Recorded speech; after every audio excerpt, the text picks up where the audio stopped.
In the next few minutes, I'm going to tell you how to stop restricting without gaining weight, so stay tuned. If you haven't already, hit the subscribe button, and don't forget to check out my free resources below.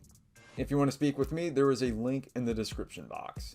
Gaining weight when you stop restricting can be scary. I remember in my orthorexic days, I was really scared to gain weight, even though I knew intellectually that I needed to do it, that if I wanted to perform, if I wanted to get injured less, if I wanted to have more energy, if I wanted to gain muscle, I was going to have to eat more. But there was this block in my head that said, no, don't do that, that's scary. So I continued to restrict and restrict until it exploded into my first eating disorder, which was chewing and spitting.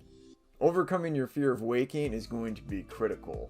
So is there a way to have the best of both worlds? Let's find out. The first thing I want to say to you is make recovery your #1 priority. What is recovery? All it is eating when you're hungry and stopping when you're not. I think that is a really basic answer to recovery. You don't intentionally restrict. The only time you really need to do that is when weight loss is indicated. That's a different topic. If you know you need to stop restricting, then stop restricting. Don't let the fear of weight gain stop you. And here's my second point. You can always lose that weight later if you choose to. Weight loss isn't hard. It really isn't. All you need to do is set a goal and give yourself a reasonable time frame. I'm not going to spend too much time on this video on how to lose weight. That's a topic for a different video, but I'm trying to comfort you here. Just because you gain weight doesn't mean it's permanent. Your set point should be your goal. So this is my third point here. We're going fast. Your set point is your natural weight. What would happen if you ate consistently according to hunger for an extended period of time, like 12 or 18 months? That is what your natural set point would be. Your body has a preferred set point, and you probably know what that is. And it's really important that you accept that. When I say set point, there's no one number. I think it's a range. But your body likes to be in that range, and you need to accept it. And the sooner you accept it, the better. If your ideal weight is lower than that set point, it's going to be a struggle, and it might not be worth it. And here's my next point for you. Calculate the cost of restricting. Is it really worth it? Think about all of the time and the money and the frustration that you have spent restricting. Has it been worth it? Are you at your goal yet? Have you achieved what you wanted to achieve? When you think about all of the costs of restricting, all of the social events you've missed, all the times you had to say no, all of the hungry nights, the missed sleep, the purging, the cost of your mental health, I could go on and on. Just ask yourself, is this really worth it? Would it really be that bad if you gain some necessary weight? Gaining weight is not necessarily a bad thing. Sometimes it is indicated. Weight gain can restore a period. If you're a female, it can restore your hormones. It can restore your hunger. It can protect you from injury. It can give you energy. It can promote recovery, immune function, everything. Usually we talk about weight loss as a good thing and weight gain as a bad thing. It's kind of this social stigma. And many times weight gain is not a good thing. Sometimes it's a result of bad habits. We're not paying attention. But if you've been restricting for a long time, a little bit of weight gain couldn't hurt. For example, I'm a few kilograms above my former weight that I was at in my early to mid 20s. And that's okay.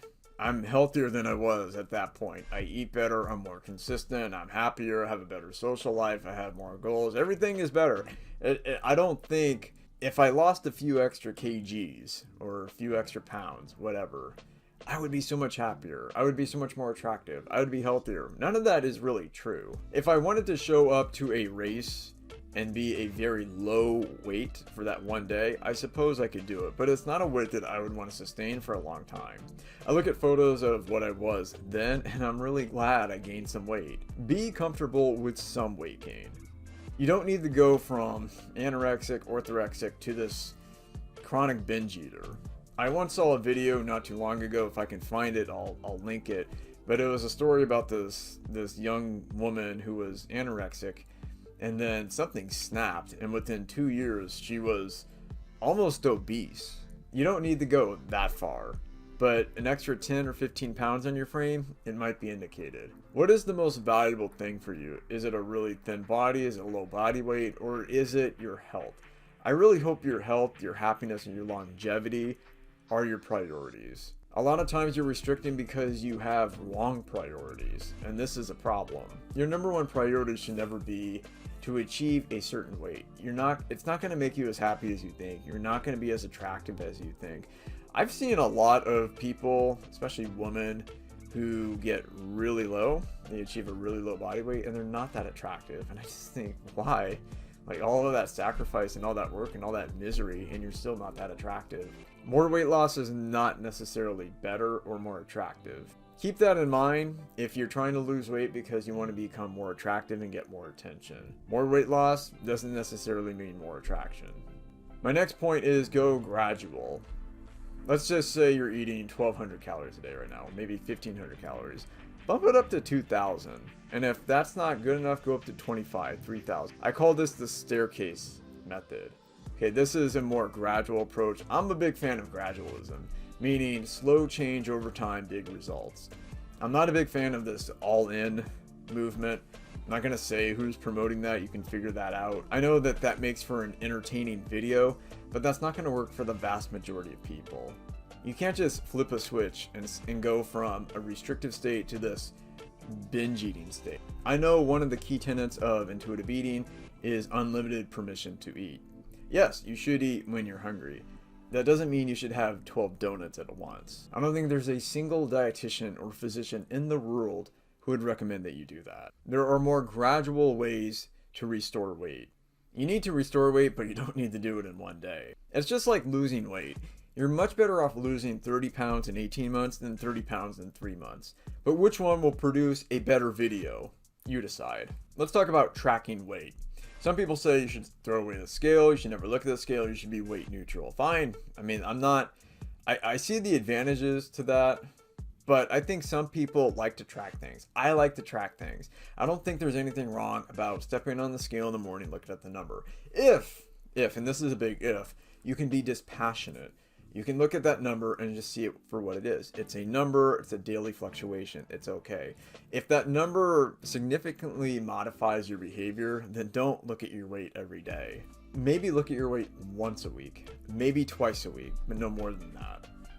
Again, if that number is modifying your behavior in a significant way, don't look at it. Do not freak out over weight gain. You need to trust this process. Like I said, weight gain is not always a bad thing. If you've been restricting for a long time, it's a really good thing. It's going to make you healthier and happier, and you're going to have a more pleasant experience. Don't let some abnormally low weight be your number one priority in life. Health, wealth, love, happiness. Those should be your goals. You need to go back one step. In other words, gain some weight before you can go forward. Be healthy, get stronger, recover faster. You need to develop more trust in yourself.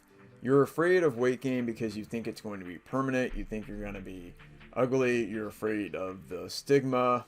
You're afraid that your clothes won't fit anymore. But you need to develop some trust. Let's just say you gain some weight and you end up gaining too much, more than you're comfortable with. Do you trust yourself to lose that weight? The answer should be yes. If you're restricting, you've proven that you can lose weight. It's not that hard, is it? If you cut back for an extended period of time, you will lose weight. Your metabolism is probably fine. You haven't killed it yet. So don't worry that if you gain the weight that you can't lose it. There is no point of no return.